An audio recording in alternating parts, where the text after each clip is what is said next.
All right, well, there are so many stories from that day. We've been collecting recollections from the marathon on our website, WGBHnews.org, including this one from my colleague Azita, who was near the finish line with her family when the bombs went off. We had just rounded the corner away from the Mandarin Hotel in front of the Boston Marathon finish line when the explosion sounded. There was a massive boom, followed by a thumping noise and then screams. The crowd started to run towards the back of the mall. There are two moments from this event that will haunt me. The first one, the image of my young child standing still among the panicked stampede. What's going on? What should I do? Run, I yelled at him, run.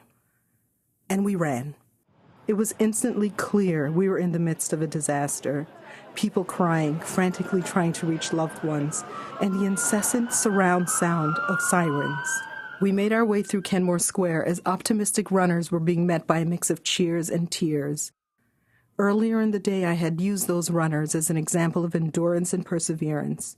I always relished taking my son to the marathon so he could see the beauty of strangers cheering for strangers and feel the communal goodwill of spectators applauding, not just the elite runners, but also the unlikely ones. Finally, safely at home, I made the mistake of turning on the news to hear updates on what had happened. When someone reported that the first casualty was an 8-year-old boy, I heard my son gasp. A child not much younger than him hadn't been spared the nightmare my son thought he had narrowly escaped. That gasp is the other moment I'll never forget. I want to be able to protect my child from calamity. I want, when my son stops and looks to me for an answer, to be able to give him one better than just run, and prevent him from knowing that another child has been senselessly killed, and that what separates one from the other is often pure, tragic luck.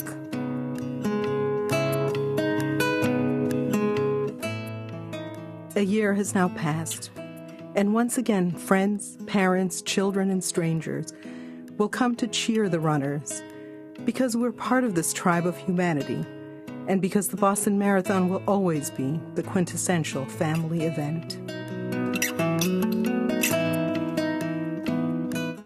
Again, that was our colleague, Azita Gharamani.